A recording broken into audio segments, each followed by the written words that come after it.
Bom dia, estamos iniciando o nosso live aqui no Facebook, nossa transmissão do programa Hora da Notícia.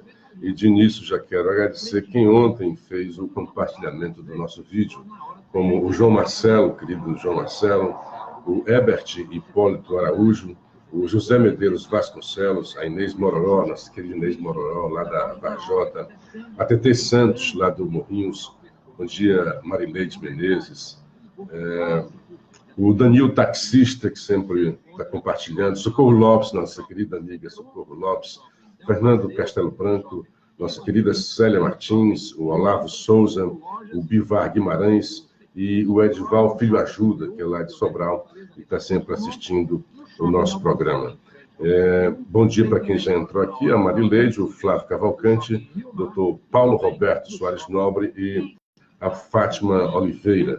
Nós renovamos o nosso apelo para que vocês compartilhem, façam algum tipo de comentário, até um bom dia, uma boa tarde, e principalmente compartilhem, né, para ampliar a nossa audiência. O programa Hora da Notícia vai ao ar todo dia, de 5 às 7 da manhã, pela Rádio Assunção, é retransmitido pela Rádio Ressurreição em Sobral e pela Rádio Princesa do Norte em Morrinhos. Bom dia para a Simone Trinidade, Eliane Silva, a Fátima Oliveira, mandando aqui um bom dia, Deus no controle, é isso, sempre Deus no controle. Um bom dia também para quem está no Arcanjo Araújo, Arcanjo Cunha, né, que acabou de entrar. Um grande abraço a todos vocês. Hoje é sexta-feira, a gente está se aproximando das eleições, o tema principal tem sido sempre as eleições. Lá no estúdio estão os colegas jornalistas, os colegas competentes jornalistas, André Capiberibe e Renato Abreu. Eu queria, antes de começar a transmissão do programa, fazer um convite para vocês na próxima sexta-feira, né? Não é de hoje, né? Comparecer ao Café Patriota, onde a gente vai fazer uma transmissão ao vivo. Já estamos com a vinheta de abertura, já vamos entrar na Rádio Assunção. 6-1 em Fortaleza, já com o Luciano. Bom dia, Luciano Coelho. Bom dia, André Capiberibe. Bom dia, Renato Abreu.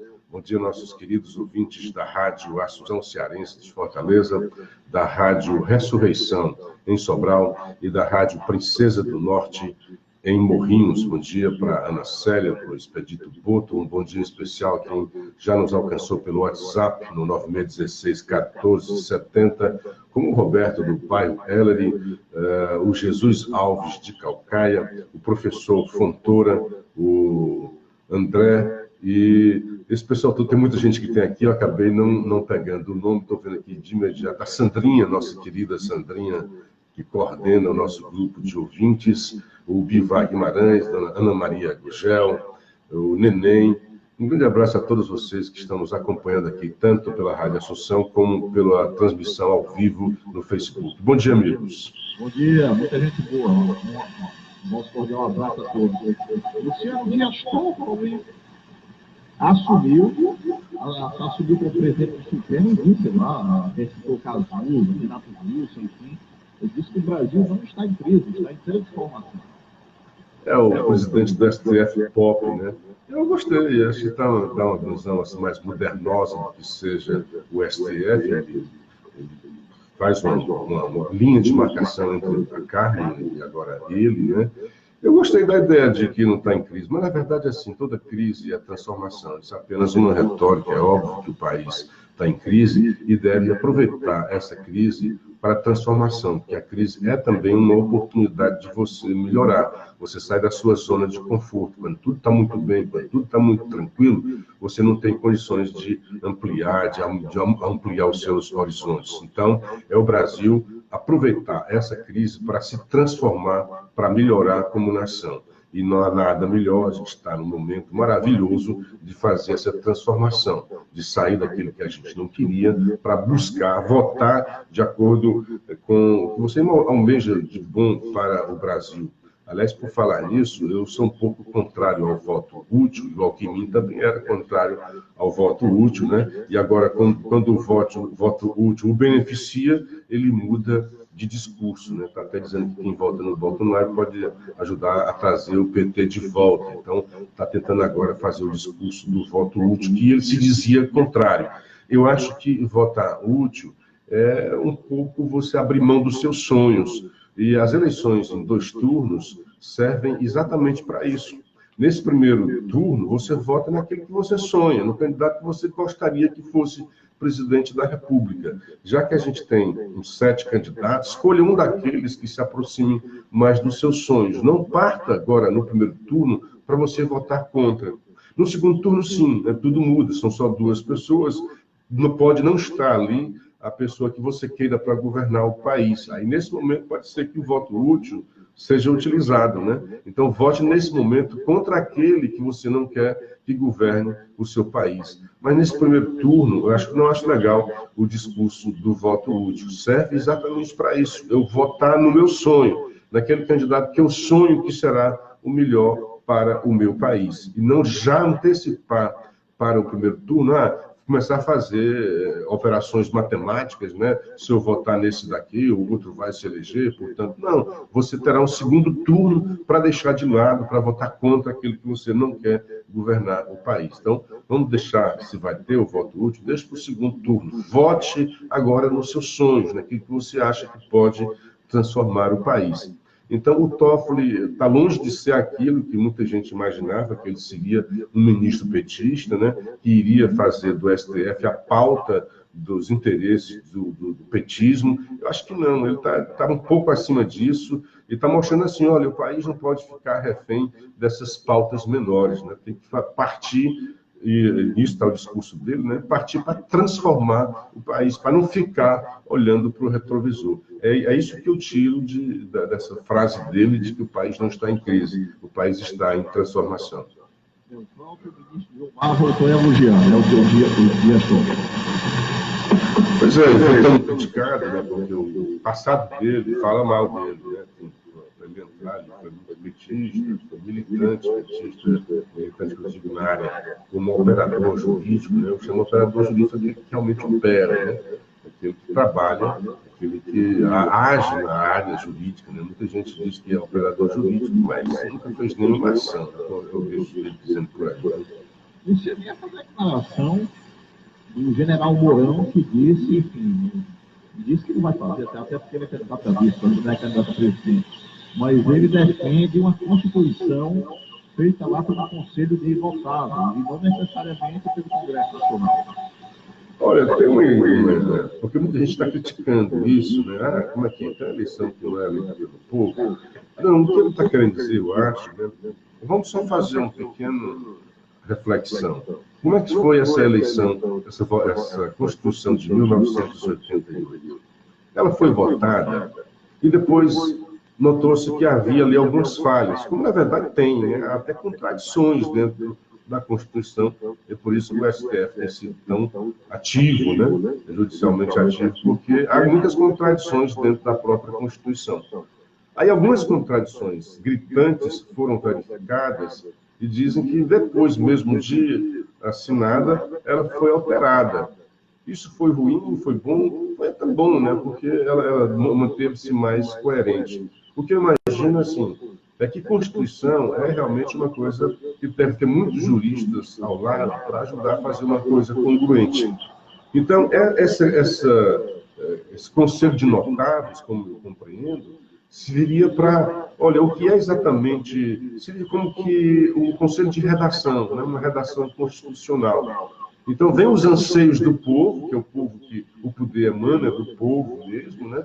Então, vem os anseios do povo, registrado pelos seus representantes, e esse conselho faria uma redação mais técnica para funcionar, para como é que funcionaria esses anseios da população ali expostos pelos seus representantes. Depois dessa redação feita, concluída, ela seria votada de novo pelo povo. Eu só entendo assim, porque senão é você deixar o povo de fora da sua Constituição. Se isso é o que quer o general, está completamente fora da democracia, do que seja uma civilização democrática, um Estado de direito moderno, como muitas nações são. Concordo, assim, É possível que tenha, como eu acabei de falar, um conselho de notáveis jurídicos e de outras áreas também, que possam fazer uma redação e ela tem que depois ser submetida a esses representantes. Se for o caso, que ela seja referendada pela população. Né? É o que ele defendeu, Luciano. Pois não. Ele defendeu, ele não usou o termo referendo, sim plebiscito. Né? É porque o plebiscito é anterior, né? E a questão que você deve dizer sim ou não, geralmente, você defende por uma coisa ou por outra, né?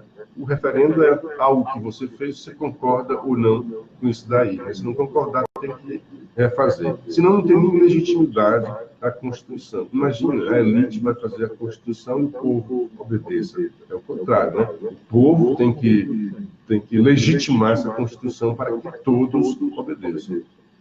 Luciano, Ciro voltou a criticar novamente o Haddad, né? Já tinha criticado quarta-feira e ontem criticou novamente.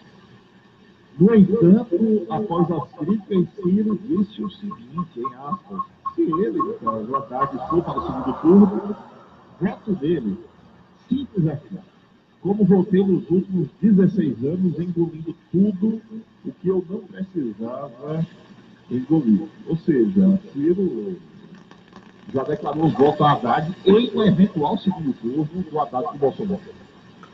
É coisa que os candidatos não costumam fazer. Eu acho isso interessante, porque ele também está flertando com os votos do Haddad. Foi o que o FHC fez naquele dia lá, quando disse que era possível receber o apoio de Haddad. Então, o que o Ciro está imaginando com isso? Que quem vai para o segundo turno é ele. E ele vai precisar do apoio dos eleitores petistas. Imagina, vai ter Ciro e Bolsonaro no segundo turno. Então, ele não quer que os petistas vão votar em branco, porque isso ajudaria o seu adversário. Então, acho que, nesse aspecto, politicamente, ele agiu certo, embora todos os manuais afirmem, né, que você não deve dizer que vai votar em quem. É sempre reafirmar. Na verdade, quem vai para o segundo turno sou eu, e, portanto, eu não tenho me preocupado em quem eu vou dar meu voto no segundo turno. Meu voto no segundo turno é para mim. Aí ele está fazendo isso porque ele está batendo forte no Haddad e, ao mesmo tempo, ele está deixando de lado, elogia o Lula e bate no Haddad. O que ele faz? Os votos petistas estão consolidados e os lulistas não. Ele pode angariar votos dos lulistas, embora não dos petistas. Mas, ao mesmo tempo, ele faz uma simpatia. Olha, no segundo turno, eu votaria no Haddad se ele chegar lá. Então, por que não os petistas votarem em mim se, em vez de Haddad, for eu que for enfrentar o Bolsonaro? Então, tem sua razão de ser essa afirmação dele. Agora, o que não está dando muito resultado, pelo menos eu não estou vendo, é os ataques dele, né? Porque todos eles, até o Mourão, o Haddad, estão todos deixando falar. Olha, deixa, é como se dissesse, o Ciro é um boquiroto. Olha, o que sai do Ciro não deve ser levado a sério. Então, se ele começar a bater e ninguém responder, vai acabar sendo pespegado na testa dele esse carimbo de destemperado, esse carimbo de que não respeita os adversários, esse carimbo de que só ele que presta, os outros não. Embora, quando ele diz que vai votar no Haddad, isso caia um pouco, né? Mas se ele começar a bater e ninguém responder, ou responder assim como está dizendo o Haddad, ou responder assim como está dizendo o Mourão, tipo assim, o Ciro não deve ser levado a sério. É mais ou menos isso que eles estão dizendo. Um cara que fala o que vem à boca não deve ser levado a sério. Não merece resposta. Então cai também nesse... Ele está jogando iscas, o Ciro. Está doido que alguém responda aquilo ali, porque ele é maravilhoso na polêmica, né? Ele é muito bom no debate, na retórica. Então, se alguém for para cima, eu acho que ele tende a crescer. Mas eu acho que está correta essa estratégia dos seus adversários de não responder.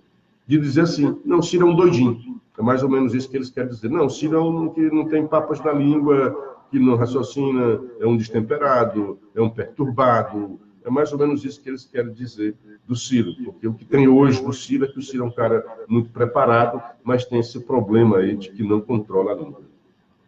Agora, interessante, Luciano, eu quero hoje sair nova pesquisa, né, do Botafogo, essa do Vox Populi, enfim. Eu particularmente não tira a credibilidade dos institutos de pesquisa, mas o Vox Populi é específico já há algum tempo, está muito ligado com o PT, com a PUC, eu vejo certa suspeição do Vox Populi. Mas eu estou curioso para ver como é que vai ser esse crescimento, essa transferência de votos do Lula para o agora já oficializado desde terça, o Fernando Haddad. Porque é bom lembrar que o Lula passou 4 anos, durante seu segundo mandato, preparando a candidatura de Dilma, né? A mãe do PAC, a gerentona, ligado a Petrobras, tudo isso. Já com a Haddad ele tem pouco tempo. Bom dia, Expedito Boto, lá em Sobral, Everton Bezerra, Olavo Souza, as queridas Socorro Lopes, a Valônia Campos, a Gleice Pinheiro, fazendo campanha aqui, a Gleice, Luísa Helena, o Bené Gomes, lá de Sobral, a Eneida Monteiro, bom dia, Eneida, força para você, força e luz, em nome de Jesus, Felipe Moraes, o Viana Assis, bom dia, Luciano, baixar um pouco o seu retorno, obrigado aí pela dica. Bom dia, Célia. Bom dia, Valdeci. Bom dia, Luciana. O problema dessa estratégia do Lula é que ele diminui o seu candidato, né? Você lembrou bem que ele passou muito tempo incensando a Dilma. A Dilma já tinha sido ministra dele, ministra de Minas e Energia, depois forte ministra da Casa Civil, e mesmo assim ele teve que ir preparando Dilma para ser a sua sucessora. O que ele agora, essa estratégia do mito, né, de alimentar a figura mítica do Lula, de esticar a corda até o fim, eu acho que foi muito prejudicial ao Haddad. Eu acho que nessa pesquisa já vai demonstrar, já tem demonstrado, né, a última já demonstrou um crescimento do Haddad, ele está em viés de crescimento, porque à medida que ele é percebido como candidato do Lula, ele vai melhorar nas pesquisas. A pergunta que se faz é assim, haverá tempo suficiente para isso, né? Para ele, é muito voto que ele tem que conquistar para capitalizar e chegar ao segundo turno. Eu acho que ele ainda tem condições, porque a mídia está aí para isso mesmo, o horário eleitoral está muito bem visto, as mídias sociais e a sua militância, que é muito forte, né? Então, todo mundo está tentando se unir em torno do Haddad, agora é o Haddad sou eu, fazem a campanha eleitoral, leem aquela carta, uma voz parecida com a do Lula, né? Não está a voz caricata, como a gente já viu, de forma fraudulenta em outras campanhas, mas está claro que querem parecer que seja o voto do Lula, para atingir aquele eleitor que tem menos informação, que achando que o Lula está pedindo para votar no Haddad, que o Haddad, a nossa voz agora é o Haddad. Se essa estratégia comunicacional vai funcionar ou não, é outra questão. Mas se funcionar, com certeza o Haddad será catapultado para o segundo turno. Tem pouco tempo, como eu disse, mas tem que fazer algo intenso, né? E com muita competência na área de comunicação para mostrar que o Haddad é Lula. É óbvio que essa transferência não será automática. Muita gente que votaria em Lula não vai votar em Haddad na hora que souber que o Lula não é mais. Essa vitimização do Lula, não quiseram deixar nossa perseguição contra Lula, e todo mundo está contra o Lula, e como não querem deixar o Lula, então vamos colocar o Haddad. Para a militância, isso é perfeito, né? A militância petista principalmente, mas não vai atingir a todos os lulistas. Eu mesmo já fiz essa pesquisa e falei aqui, sim, mas não é o Lula, você não votaria no Haddad? Não, no Haddad não gosta do Haddad, o Haddad não lhe fala bem, é uma figura boa, simpática, leve, o Haddad, mas eu não sei se é isso que o eleitor está querendo. O eleitor está muito claro até o momento que está querendo mesmo é autoridade, alguém que fale forte, alguém que seja contundente. Não à toa, quem está à frente das pesquisas são dois candidatos que têm esse discurso da contundência, né? O do Ciro e o Bolsonaro.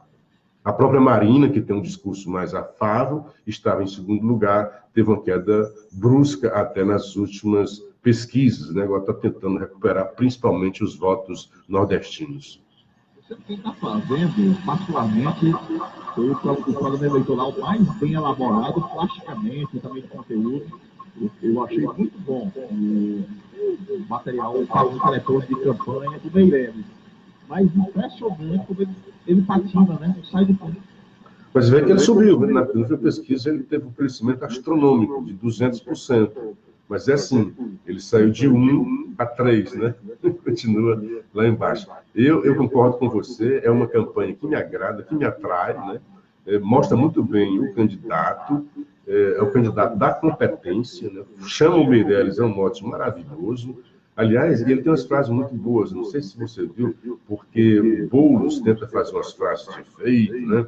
Aí disse, eu não vou chamar o Meirelles, eu vou taxar o Meirelles. E aí o Meirelles retrucou, e o principal programa do Boulos é Sua Casa, Minha Vida, fazendo o trocadilho do programa Minha Casa, Minha Vida, com o Boulos seria a casa dos outros, é que é a vida dele, porque ele iria invadir a casa dos outros. Muito bem colocado isso daí. O Meirelles é um cara muito inteligente, muito competente, rico, né? Às vezes muita gente não gosta dos ricos, mas eu admiro, né? Os ricos é prova, se não roubaram, né? É prova de competência, né? De que trabalharam muito, né? Para acumular essa riqueza e deve fazer bem da sua riqueza. Nada contra os ricos, porque são os ricos que ajudam, né? A dar emprego para todo mundo, ao país ser mais próspero. Que bom que todo mundo fosse rico, trabalhador, diligente, né? E conseguisse prosperar e ter riqueza e não ficar apenas se vitimizando e falando mal dos ricos. Isso sim é um mal de muita gente, muito brasileiro. Então vamos, em vez de falar mal dos ricos, tentar ser rico de forma honesta, né? Então, mas como você diz, né, ele não é um candidato, por quê? Os próprios partidários dele não levantam a bandeira de Meirelles, né? É um candidato do mercado, todo mundo já sabia que ele não teria, porque ele não é bom, a cara dele não é boa, a forma como ele fala também, ele não é bom de discurso, embora tenha boas falas, né? Mas ele não empolga, não é um candidato que não empolga, é um candidato muito racional, ele é um candidato chato. Ele ontem, eu estava vendo o programa, ele disse, olha, eu sou o candidato que vai ser chato com os números e vou cuidar bem do seu dinheiro. É um discurso racional, que quem pensar bem poderia votar nele, né? Mas não tem se traduzido em voto essa boa campanha, tecnicamente muito bem feita, a campanha do Meirelles. E chega aqui a notícia, Luciano, e o candidato do PT ao governo do Paraná, o doutor Rosinha, ele informou que foi alvo de uma suposta bomba no centro de Curitiba na tarde de ontem. Segundo postagem em suas redes sociais, o candidato circulava pelo calçadão na rua 15 de novembro, quando o manifestante não identificado teria atirado uma bomba em sua direção, mas graças a Deus não feriu ninguém. Absurdo, né? Completo absurdo. É a sexualidade que toma conta aí de parte do senador. Qualquer violência, né? Isso contra qualquer pessoa, contra principalmente os candidatos, é uma violência contra a democracia. Esse do candidato aí do Pará, não estou sabendo se foi só ele que disse, do Paraná, né? Se foi só ele que disse, é difícil, né, de a gente constatar, né? Mas vamos dar crédito ao que ele disse e achar que isso é realmente um atentado contra a democracia. Não é porque eu não goste de um candidato, eu não gosto das ideias do candidato, que eu tenho que sair por aí pregando a sua morte ou fazendo qualquer atentado de violência contra ele. A violência que deve existir nesses dias é a violência das ideias, o embate das ideias. Se você tem uma ideia que não presta, então eu vou debater com você as suas ideias e tentar colocar as minhas, ir para o confronto dessas ideias e deixar que a população arbitre para saber qual dessas ideias ela prefere, qual dessas ideias ela quer que esteja à frente do comando do município, do estado, de sua nação. Jamais a violência. A violência gera violência. Então, onde é que nós vamos acabar com esse discurso da violência? E não é só o discurso, é com os atos de violência, porque o discurso pode gerar a violência, mas o que deve ser mesmo, se o discurso deve ser combatido, o discurso da violência, mais ainda a violência em si, porque muita gente fala da violência e do ódio que existe de um lado, e você verifica que às vezes que os atos, né, pode até dizer, olha, o discurso de violência, do ódio está com fulano e cicrano.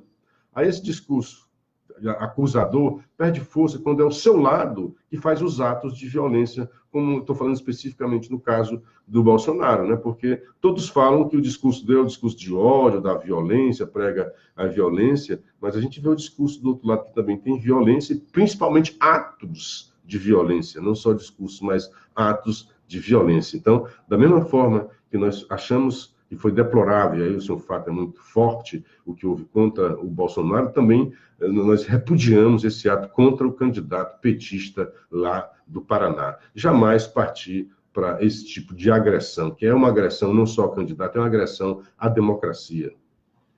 Luciano, interessante que o Fernando Henrique Cardoso disse recentemente, né, que em um eventual segundo turno do PSL do Bolsonaro contra o Haddad, ele não teria o menor constrangimento de votar no PT. E ontem aconteceu o oposto. O Jacques Wagner, que pertence ao PT, né, que é candidato da Bahia, ao Senado Federal pelo Partido dos Trabalhadores, disse que acredita que o Haddad vai para o segundo turno contra o Bolsonaro, mas se for Geraldo Alckmin contra o Bolsonaro, que ele vota, assim, defende abertamente o voto a Geraldo Alckmin. O interessante é que quando estava lendo parte do livro, o Zé Disseu eu sou agora, né, um livro, uma autobiografia. O interessante é que ele faz elogios ao PSDB, ao PMDB, principalmente a figura histórica aí do antigo PMDB, né, que eu coloquei o PMDB, mas a respeito do PSDB, Disseu disse que sempre houve um acordo entre o PT e o PSDB, uma espécie de acordo, né, uma espécie de acordo de combinado, que eles disputavam as eleições, mas quem perdia ia para casa e fazia oposição. E que esse acordo foi quebrado na última campanha de 2014, quando o Aécio não aceitou a decisão presidencial, da eleição presidencial, e entrou na justiça contra a chapa de Dilma Rousseff. Ontem o Tássio estava dizendo que isso foi um dos erros do PSDB, que teria sido uma bobagem, né, do PSDB, dizendo, olha, isso não faz parte do DNA do PSDB, ficar questionando as instituições. Então, perdeu, reconhece a derrota e vai para a oposição, está correto isso daí. Mas olha só a movimentação. Todo mundo faz isso mesmo. Se eu acho que eu vou para o segundo turno, eu tenho que flertar, eu tenho que agradar aqueles possíveis apoiadores. Então, quando o Jacques Wagner está fazendo política, assim como o FHC também fez, quer dizer assim, que não há entre eles nenhum muro intransponível que não possa juntá-los no segundo turno. Aliás, eu acho que o Jacques Wagner, melhor do que o FHC, está fazendo, porque na época o FHC também achava que o Alckmin poderia chegar ao segundo turno. Aí flerta com o PT. Olha, a gente pode receber o apoio do PT no segundo turno, porque nós estaremos lá. Agora, dá-se o contrário. O Alckmin continua patinando, não conseguiu crescer nas pesquisas. O Jacques Wagner está achando, né, que o seu candidato, o Haddad, vai para o segundo, então ele quer os votos de FHC, dizendo que se o Alckmin tivesse lá, o PT também votaria. E é quase que automático, porque eu não acredito que o PT, que nenhum petista, vá votar no Bolsonaro. Eu acho que pode até tapar o nariz e votar no Alckmin, se fosse o Alckmin aí para o segundo turno, a enfrentar o Bolsonaro. Mas eu acho que jamais um petista, o lulista pode votar no Bolsonaro, mas um petista não. Deixa eu dar um bom dia para quem está entrando aqui no WhatsApp, o Roberto do bairro Ellery, o Robson Negreiros, o Antônio José, a Gorete Alencar Guimarães, sentindo falta aqui do Renato, o Wagner Viana, o Gilardi do Canidezinho, Tenente Heriberto Osório, o Elton Pereira, o radialista lá de Maranguape, o Elano Aquino, de Baturité, o Odair, de São Paulo, Jesus Alves de Calcaia, e também a Vera Martins, aqui já no Facebook, lá de Aracaju, a Luciana Góes, Valdeci Fonseca, o Joamilton Lopes, Gorete Alencar, Celine Nogueira, lá de Tabuleiro, Catarina Soares. Grande abraço a todos vocês. Quem está só no Facebook, isso é uma transmissão simultânea do programa Hora da Notícia, que é feito lá na Rádio Assunção. Nosso querido, amado, competente colega André Capiberibe está lá no estúdio da Rádio Assunção, e eu aqui nessa transmissão ao live. Todo dia o programa vai ao ar de 5 às 7 da manhã, e eu entro a minha participação a partir das 6 horas. Bom dia, Sandra Cabral. Pois não, André? O Goni Arruda, a gente comentou ontem, assumiu aí nas redes sociais, né, que não disputará, ele abdicou da disputa à reeleição à Assembleia. Né? Muita gente desistindo de se candidatar, que mostra aí como está complicado esse pleito. Luciano, é isso aí, a gente volta à segunda-feira. Grande abraço, meu querido André Capiberibe, o Renato, que não está agora aqui, ao nosso Quilmer de Campos, a todos os queridos amigos da Rádio Assunção, da Rádio Ressurreição, lá de Sobral, Rádio do Padre Sadoc de Araújo, que tem à frente o Bené Gomes, e também a Rádio Princesa do Norte, em Morrinhos, que retransmite o nosso programa, rádio que está à frente o Maírton Feitosa, e há também a Web Rádio Morrinhos do Aderno Santos, que retransmite o nosso programa. A todos vocês, um grande abraço, bom dia, um fim de semana maravilhoso, um dia bastante proveitoso e até segunda-feira, com a graça de Deus.